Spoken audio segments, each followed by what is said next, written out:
அதுக்கப்புறமா தேவையான அளவு உங்கள் காரத்துக்கு ஏற்றபடி வரமிளகாய் சேர்த்துக்கோங்க. மிளகாய் தூள் வேணாலும் சேர்த்துக்கலாம். நான் வரமிளகாய் சேர்த்துருக்குறேன். நான் 5 மிளகாய் சேர்த்துருக்குறேன். அப்புறமா புளி சேர்த்துக்கோங்க. புளி உங்கள் புளிப்புக்கு ஏற்றபடி சேர்த்துக்கோங்க. நான் இந்த அளவு சேர்த்துருக்குறேன். இப்போது 4 பெரிய நெல்லிக்காய் எடுத்து நான் கட் பண்ணி வச்சுருக்கிறேன். அதையும் நம்ம இது கூட சேர்த்து வறுக்க போகிறோம். தேவையான அளவு உப்பு சேர்த்துக்கோங்க.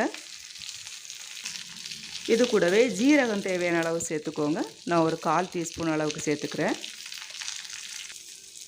எல்லாம் சேர்த்ததுக்கப்புறம் நெல்லிக்காய் கொஞ்சம் வதங்குற அளவுக்கு நம்ம வதக்கிக்கணும்.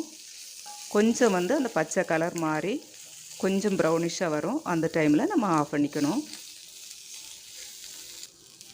இப்போ பாருங்கள், நல்லா வதங்கிடுச்சு.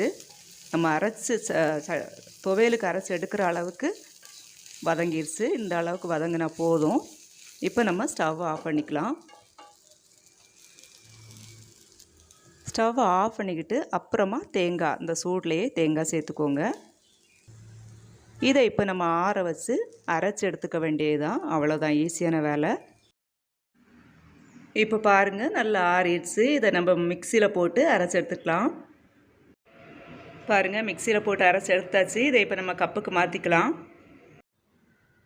இப்போது மிக்சியில் போட்டு அரைச்சி கப்புக்கு மாற்றி எடுத்து வச்சுருக்குறோம். இதுக்கு நம்ம தாளிப்பு பண்ணிக்கலாம்.